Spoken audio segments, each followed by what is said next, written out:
Hello friends, आप लोग आज हम पढ़ाएंगे आप लोगों को डायरेक्ट एंड इनडायरेक्ट। देखते हैं इसका रूल नियम क्या है।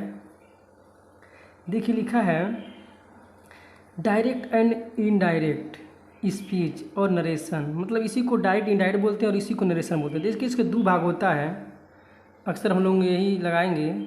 एक होता है डायरेक्ट स्पीच और एक इनडायरेक्ट स्पीच। देखिए डायरेक्ट स्पीच क्या होती है, कोई किसी बात को हम डायरेक्ट कहते हैं और उसी बात को इनडायरेक्ट में हम घुमा फिरा के कहते वही बात, लेकिन अपने हिसाब से अपने घुमा फिरा के, यही बात इसमें दोनों में है। इसको हम लिखें, आप लोग पढ़ लीजिएगा, ज़्यादा बताने की आवश्यकता उसको नहीं, आप उसको पढ़ लीजिएगा अच्छी तरह से। अब देखिए यहाँ पर दिया है कि डायरेक्ट नरेशन के दो भाग होते हैं, ध्यान दीजिए, यही मेन है। एक्टिव वॉइस का डायरेक्ट इनडायरेक्ट का मेन भाग यही है। देखिए रिपोर्टिंग वर्ब दो भाग होता है, देखिए ध्यान जी, पहला भाग ये है रिपोर्टिंग वर्ब और दूसरा भाग है रिपोर्टेड स्पीच या पार्ट, इसी को बोलते हैं। ध्यान दीजिए, देखिए जैसे ही सेड लिखा है ना, पहला ही सेड लिखा है, फिर इन्वर्टेड कॉमा के अंदर लिखा है आई एम रेडी। तो कहने मतलब ये है यही रिपोर्टिंग वर्ब है, यही रिपोर्टिंग वर्ब और यही रिपोर्टेड स्पीच है।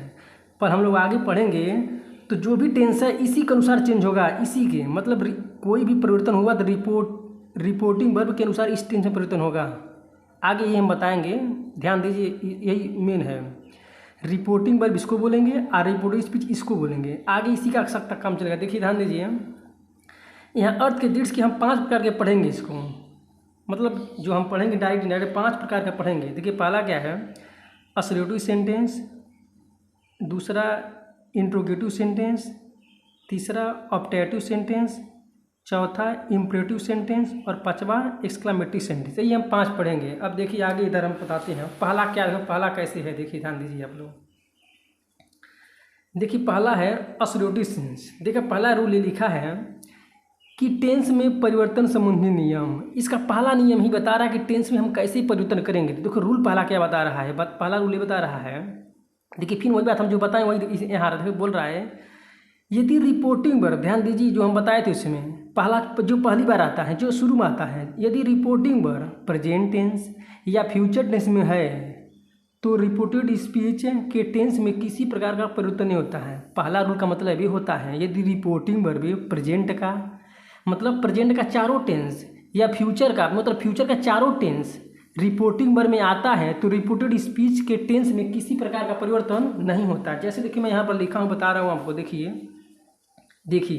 ये प्रेजेंट है, प्रेजेंट का 4 टेंस होता है, तो ये फ्यूचर है, फ्यूचर का भी 4 टेंस होता है। तो इसका मतलब ही है कि रिपोर्टिंग वर्ब में यदि प्रेजेंट टेंस मतलब प्रेजेंट का चारों या फ्यूचर टेंस मतलब चारों टेंस आता है तो रिपोर्टेड स्पीच में किसी प्रकार का परिवर्तन नहीं होगा। यही बात यहाँ पर देखिए हम दर्शा, यही 4 टेंस मतलब प्रेजेंट का चारों और फ्यूचर का चारों, यदि यही चारों, देखिए यहाँ पर यही लिखा है, प्रेजेंट या फ्यूचर टेंस आता है तो रिपोर्टेड स्पीच में किसी प्रकार का परिवर्तन नहीं होता है। देखिए जैसे बता रहा हूँ, देखिए लिखा है राम सेज कामा इन्वर्टेड कॉमा लिखा है हरी हैज गोन टू आगरा, लिखा है ना, ध्यान दीजिए। अब देखिए सेम टू सेम उतर जाए, सिर्फ ये जो काम, देखिए दो सेंटेंस है, देखो एक है एक है, लेकिन दोनों को जोड़ने के लिए हम डैट का प्रयोग करेंगे, मात्र सिर्फ डैट का प्रयोग करेंगे। देखिए राम सेज, यहाँ पर कामा के साथ में डैट लग गया, अब बाकी सेम टू सेम वैसे उतर गया और एक सब कुछ चिन्ह हट गया, सिर्फ फुल स्टॉप रहेगा। आगे देखिए एक और एग्जाम्पल देख लीजिए, देखिए Sohan will be says Asha is very intelligent. देखिए सोहन विल से कामा के साथ में डैट, बाकी सेम टू सेम वैसे उतर गया। क्यों उतर गया, क्योंकि जो रिपोर्टिंग वर्ब है यहाँ से यहाँ तक पहला जो स्टेज इसका है वो प्रेजेंट टेंस या फ्यूचर टेंस में रहेगा, तो इस टेंस में किसी प्रकार का परिवर्तन नहीं होगा। कब, यदि ये रिपोर्टिंग प्रेजेंट टेंस या फ्यूचर टेंस में रहता है तब। अब देखिए एक थोड़ा सा रूल में और यहाँ पर दिखा है, देखिए यहाँ पर लिखा थोड़ा सा है, देखिए लिखा है से, सेज, सैड के बाद यदि ऑब्जेक्ट कर में आता है तो से को हम टेल्स में बदलेंगे और सेज को टेल्स में और सेड को हम टू में बदलेंगे। कब बदलेंगे, जब इसके बाद ऑब्जेक्ट कोई आएगा। यदि ऑब्जेक्ट नहीं आएगा तो हम नहीं बदलेंगे, ऑब्जेक्ट आएगा तो हमको से आएगा तो टेल कर देना है, से जाएगा तो हम टेल से कर देना है, सैड आएगा तो टूल में कर देना है। देखिए जैसे मैं एक एग्जाम्पल बताया हूँ, देखिए लिखा है he says to Ravi comma inverted comma में she is going to Agra. ध्यान दीजिए, देखिए ये भी प्रेजेंट टेंस का टेंस है, तो देखिए टेल्स किस लिए आ गया है, क्योंकि देखिए सेज टू के बाद रवि आया है, मतलब कि कर्म आ गया। कर्म यदि कर्म ऑब्जेक्ट नहीं आया होता तो हम इसको इसी में ऐसे उतार दें। ऑब्जेक्ट आने के आते तो यही यहाँ पर बताए हैं, यही रूल यहाँ पर है। ऑब्जेक्ट आ गया इसलिए हम टेस्ट कर दिए, बाकी इसमें डेट लगा, बाकी सेम टू सेम उसे उतार देना है। देखिए वहाँ भी, यहाँ भी वैसी है। देखिए ही has said to me comma inverted comma में Ram will join the camp. देखिए यहाँ पे भी टोल्ड इसलिए कर दिया गया है क्योंकि सेड टू के बाद मी आया है, मतलब ऑब्जेक्ट आया है।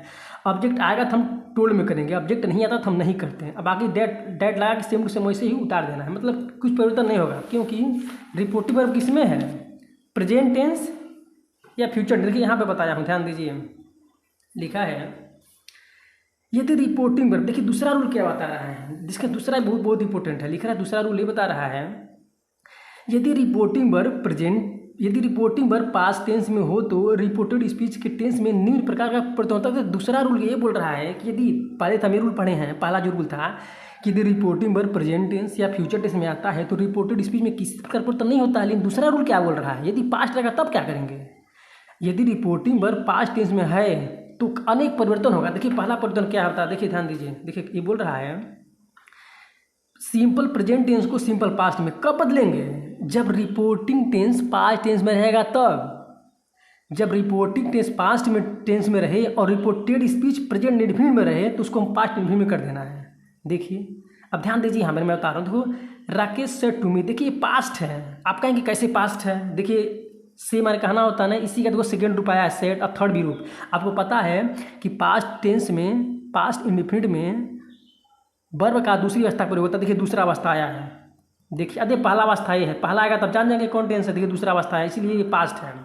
पहले ये पास्ट है तो इसको भी पास्ट में करना है, पहले ये पास्ट है तो इसको भी हमें पास्ट कर लेना। देखना ये होता है कि ये वाला कौन सा टेंस है। अब देखिए ये पास्ट है तो इसको भी पास्ट करना है। तो देखिए तो सेड टू को टोले में बदल दिए हैं, कामा के साथ में डेट। और देखिए ये प्रेजेंट इंडेफिनिट है, हम बताए थे ना ये प्रेजेंट इंडेफिनिट है और ये पास्ट है, तो इसको भी पास्ट बनाना है। मतलब ये प्रेजेंट इंडेफिनिट हो तो पास्ट इंडेफिनिट कर देना है। देखिए टेल्स को मैं टोल्ड कर दिया हूँ, तुरंत पास्ट में बदल गया। अब देखिए दूसरा रूल देखिए यहाँ पर क्या बता रहा है कि प्रेजेंट कंटिन्यूअस टेंस को पास्ट कंटिन्यूअस टेंस में बदल देते हैं। इसका पहला ये है कि देखिए ही सेड, ये पास्ट आ गया ना, देखिए ये पास्ट है तो इसको भी पास्ट करना है। मतलब ये पास्ट है तो इसको भी पास्ट करना, मतलब दोनों के इक्वल बनाना है। मतलब ये पास्ट भी पास्ट। देखिए कौन सा टेंस आया है, प्रेजेंट कंटिन्यूअस टेंस है। ये प्रेजेंट आया है, देखिए प्रेजेंट कंटिन्यूअस है, बदलना किस में है, पास्ट कंटिन्यूअस में। ये प्रेजेंट कंटिन्यूअस है लेकिन पास्ट में बदलना है। देखियो बाकी से मिलता जब यहाँ पर डेट आ गया और ईच को वाच कर दिए, ईच को वाच करते टेंस बदल गया, बाकी कुछ बदलना नहीं है। अब देखिए दूसरा एक और भी बताया है, देखिए प्रेजेंट परफेक्ट टेंस को पास्ट परफेक्ट टेंस में सेम वही रूल है, मतलब एक क्रम आगे जाएगा। देखिए ये पास्ट है, इसको भी पास्ट करना है। एक कौन सा टेंस है, ये प्रेजेंट परफेक्ट है, तो प्रेजेंट परफेक्ट यहाँ पर आया है लेकिन इसको किसमें बदलना है, पास्ट परफेक्ट में, क्योंकि इसको भी पास्ट, ये पास्ट है तो इसको भी पास्ट करना है। तो देखिए सैड आ गया, बाकी डेट, बाकी सेम टू सेम वैसे। बाकी हो गया हैज को हम हाइड कर दें, क्योंकि हाइड करते ही पास्ट को प्रेजेंट को हम पास्ट में बदल दिए, पास्ट हो गया। अब देखिए यहाँ पर देखिए प्रेजेंट परफेक्ट कंटिन्यूअस टेंस को पास्ट परफेक्ट टेंस में बदल देते हैं। देखिए ये रूल क्या कह रहा है, मतलब कि प्रेजेंट परफेक्ट कंटिन्यूअस रहेगा तो उसको हम पास्ट परफेक्ट कंटिन्यूअस बदल देना है। देखिए he said, he has been raining since morning. अब देखिए यहाँ डेट कामा के स्थान पे बाकी हैज को हम हाइड कर देंगे, क्योंकि हाइड करते ही पूरा टेंस बदल गया, पूरा tense past perfect continuous tense हो गया। इसका मतलब ये होता है कि यदि ये पास्ट है, ध्यान दीजिए बच्चों, यदि रिपोर्टिंग पर पास्ट है तो इसको भी पास्ट करना है, लेकिन ये देखना है कि कौन सा ये वाला भाग कौन सा टेंस है। जो भी टेंस रहेगा सेम वही टेंस पास्ट में चला जाएगा। मतलब यदि ये प्रेजेंट इंडेफिनिट रहेगा तो पास्ट इंडेफिनिट हो जाएगा। देखिए मैं एक बता रहा हूँ, यहाँ पे थोड़ा सा मैं रूल लिखा हूँ, ध्यान दीजिए इसका मतलब क्या होता है मैं बता रहा हूँ मैं।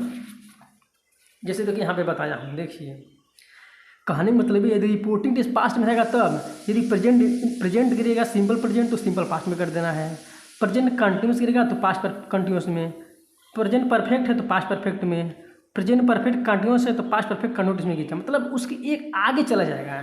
इसका रूल है कब, लेकिन जब रिपोर्टिंग टेंस पास्ट में रहेगा तब। देखिए आज हम यही वीडियो समाप्त करते हैं क्योंकि वीडियो ज़्यादा लंबा हो जा रही है। अब आगे हम ये तो प्रेजेंट का खत्म, हम अब बताएंगे कि पास्ट आएगा तब क्या करेंगे। तो आज इतना ही, चलिए ध्यान दीजिए, नोट्स भी बना सकते हैं यहाँ पे। चलिए ठीक है, ओके, जय हिंद जय भारत। ओके।